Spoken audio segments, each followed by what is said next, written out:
Buenos días de nuevo. Bueno, pues terminé mi última entrada en este capítulo 9 dedicado a la economía y a la guerra, en estos momentos hablando de economía, diciendo que algunos filósofos dicen que la gran regla de la vida, que es la propia utilidad, ¿verdad? Que es más o menos lo que Darwin vino a decir en cuanto a la supervivencia de los más actos, los más ingeniosos, los más crueles, los más rápidos, pero que esto no explicaba la abnegación, el sacrificio, la caridad, la compasión,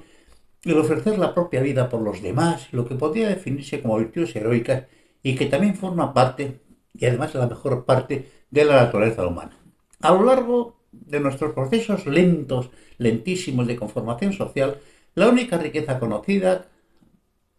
correspondía a la caza y a la agricultura, a la tierra y a sus productos derivados, que garantizaban la supervivencia de la colectividad y empleaban la mayor parte de las gentes disponibles, más en las primitivas actividades relacionadas con la vida humana, vestido, calzado, conservas, vivienda, artesanías, malos empleados, servicios de la comunidad, religión, sanidad, orden, justicia y defensa de la colectividad, junto a sus industrias específicas, las armas. A lo largo de los tiempos, la más importante de todas las actividades humanas, creo yo, hasta nuestros días. Preparados para la defensa de lo propio, tanto interior como exterior, y si era posible la toma solapada o violenta de lo ajeno, tanto interior como exterior, y hoy continuamos igual. Igual, si queréis ver las sociedades humanas desde su comienzo, de su formación, todas ha sido lo mismo. Prepararse para la defensa de lo propio, tanto interior como exterior, y si es posible, la toma solapada o violenta de lo ajeno, tanto interior como exterior. Y muy residualmente, pero desde siempre, el comercio de los excedentes, el intercambio de productos que por su necesidad, peculiaridad o novedad permitían a estos primitivos comerciantes obtener un diferencial de utilidad que compensase los enormes riesgos de estas tempranas actividades. Las líneas maestras de estas configuraciones primitivas han sido una constante universal en todas las culturas y en todos los tiempos, en su proporción todavía claramente reconocibles en las actividades de nuestras modernas sociedades y que realmente empiezan a diferenciarse y a complicarse hace muy poco tiempo. A efectos reales reflexivos en el siglo XVIII, el de la Ilustración, donde se enuncian las primeras teorías económicas, una cierta cohesión, una cierta asunción social alrededor de las ideas del mercantilismo, como base de la riqueza nacional,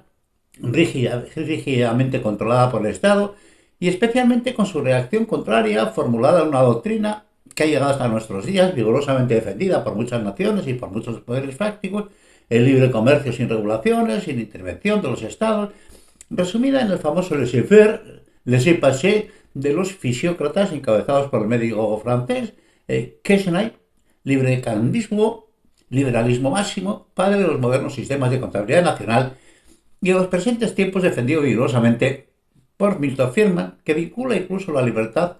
humana a la libertad económica, afirmando que el mercado propicia la cooperación inteligente entre todos los hombres por encima de las ideologías, nacionalidades y religiones, y regula mejor la producción, la oferta monetaria y la inflación que la acción pública, más sus teorías sobre el incremento constante de la masa monetaria. El razonamiento, en principio, es impecable. Así es. Pero desde un punto de vista moral,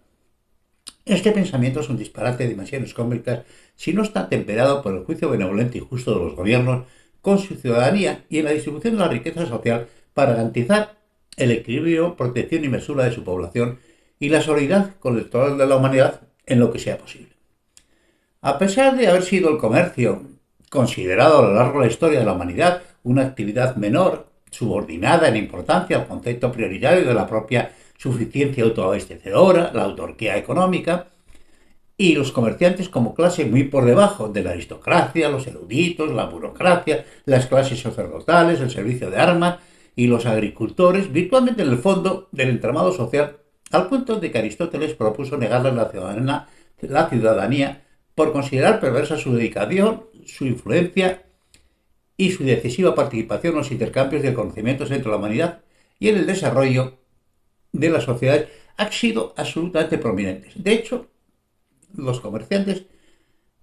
han configurado un mundo que hubiera sido sin su concurso absolutamente distinto. A pesar del desprecio social de la antigüedad por los comerciantes, los que se jugaban los viajes y la vida en aquellas expediciones comerciales, ellos han hecho el mundo que conocemos. El primer imperio no territorial, un imperio comercial de la historia, lo protagonizaron los fenicios, pueblo del Mediterráneo oriental cercano al actual Beirut, recurrentes, recurrentes ideas de la humanidad, siempre distintos, siempre igual, que hace más de 3000 años ya habían llegado a Cádiz, pasado el estrecho de Gibraltar, en el lado contrario del Mediterráneo, y establecido puestos comerciales durante los 500 años anteriores en todas sus orillas, comunicando 3 continentes y tendiendo lazos comerciales y culturales. Esa fue la primera globalización de todo el mundo conocido, desde los confines de Europa a los confines de Asia y el interior de África, polarizando el mundo sobre este mar que los romanos, sus sucesores como imperio, pero como imperio territorial, lo definieron como Mare Nostrum, porque realmente el mar era de ellos.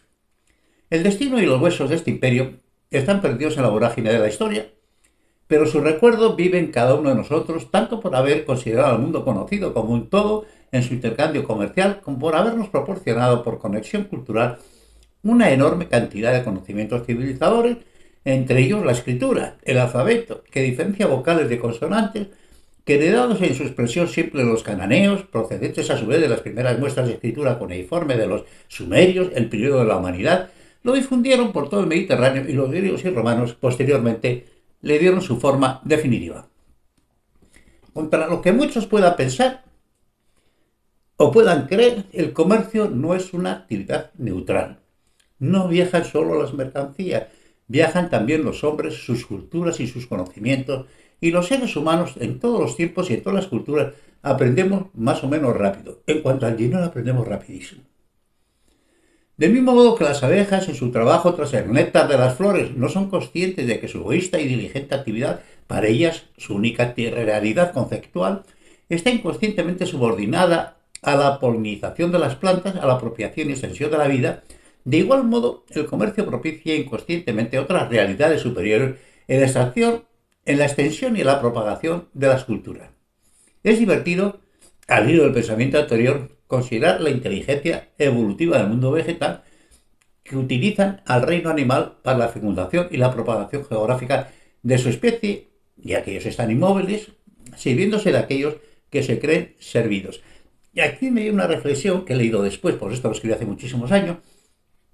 que era muy graciosa. Hicieron una prueba con esos laberintos que ponen, en fin, para probar la inteligencia de los animales, habitualmente ratas de laboratorio. E hicieron una prueba de colocar comida y agua en un laberinto para las ratas y detrás de un laberinto para un árbol. El árbol llegó al alimento linealmente, a la primera sin ninguna equivocación, y la rata llegó al alimento con mucho más esfuerzo. Y entonces, claro, la pregunta es, ¿pero el árbol es inteligente?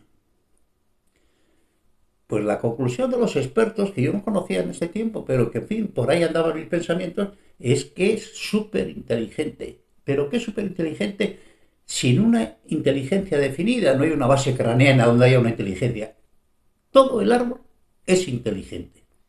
¿A qué es un concepto maravilloso? ¿A qué es un concepto maravilloso el pensar que un árbol que está inmóvil llega al alimento con más rapidez que un animal que tiene cerebro, sin ninguna equivocación? Es capaz de tener frutos que comen los animales y llevan su semilla dentro y se la llevan con la semilla, y cuando deponen esos animales dejan la semilla con el alimento para esa semilla. Es una cosa maravillosa. Considerado desde el punto de vista, ¿no?, de la inteligencia evolutiva de las plantas, es una cosa del mundo vegetal, es una cosa maravillosa. Yo más o menos, como veis, en fin, tentativamente, más o menos iba por ahí mis ideas, pero claro, es que ahora mismo me ha llegado la demostración de que esto es cierto, es una cosa maravillosa. Bueno, pues igual sucedió, sigo con mi discurso, el escrito, igual sucedió con la ruta a la seda camino de intercambio de mercancías entre la lejana China y Occidente, más de 6.000 kilómetros de ruta terrestre a lomo de animales que, según los estudiosos del tema, unió Roma con Pekín desde hace más de 2.500 años. Bueno, con la capital china que en aquel momento fuese, ¿verdad? Sin embargo, el descubrimiento de un tejido de seda en el interior de una tumba egipcia puede colocar el inicio de estas relaciones en más de 1.000 años antes, incluso anterior a los fenicios. Joder, qué maravilla, ¿verdad? Este comercio entre Europa, África y Asia, tal vez iniciado entre los dos más importantes, civilizados y alejados y dudaderos imperios de la civilización humana, ambos agrícolas y fluviales, ambos con más de 4.000 años de vida social ininterrumpida, continuó inalterable bajo los fenicios, los griegos, los romanos, los árabes y finalmente por los europeos, que después del viaje del veneciano Marco Polo a China en el siglo XIII y el prodigioso libro El libro de las maravillas o el Milioni, donde describe su viaje y la vida en China del Kublai Khan, primer emperador mongol de China y nieto de Genghis Khan, despertó tal curiosidad e interés que no se aventuró a afirmar que está en el origen del descubrimiento de América y de todos los descubrimientos y exploraciones oceánicas europeas, que alcanzaron una nueva dimensión con la apertura al Índico por parte del portugués Vasco de Gama, que consiguió llegar pocos años después del descubrimiento de América a la India por vía marítima, rodeando África, destino original del viaje de Colón, como generalmente se supone. El mundo como un todo cultural, como un cruce de culturas, es su producto más importante que el propio producto de la actividad comercial. Dicen que los europeos nos vimos obligados a este descubrimiento, en fin, por parte de portugueses y españoles, por parte de España, básicamente, a tener que descubrir por vía marítima, llegar a China, llegar a los productos del Oriente, porque los árabes nos cerraron la frontera, no nos dejaban llegar a comerciar por vías de tal, si ellos hicieron el tapón y para dominar ellos el comercio con China, como es natural, ¿verdad? Bueno, pues, en fin, es una de las contribuciones, uno de los pensamientos que giran sobre este tema. Hay millones de libros y millones de teorías, si tenéis interés en el tema, leer sobre ello. La actual visión europacéntrica de la historia del mundo nos impide valorar adecuadamente la importancia de China en el mundo antiguo, centro absoluto de la civilización, junto a Egipto, durante miles de años, potencia dominante del más importante imperio que han conocido los tiempos. Más que decir que el imperio mongol ocupaba en el siglo XIII desde China hasta las puertas de Viena, Ucrania y Rusia incluidas, desde el Índico hasta el Ártico, desde el mar de China hasta el Dnieper, con lo que Europa entera estuvo al alcance de sus manos y que todo el lejano oriente era de hecho un mercado común que tributaba a China.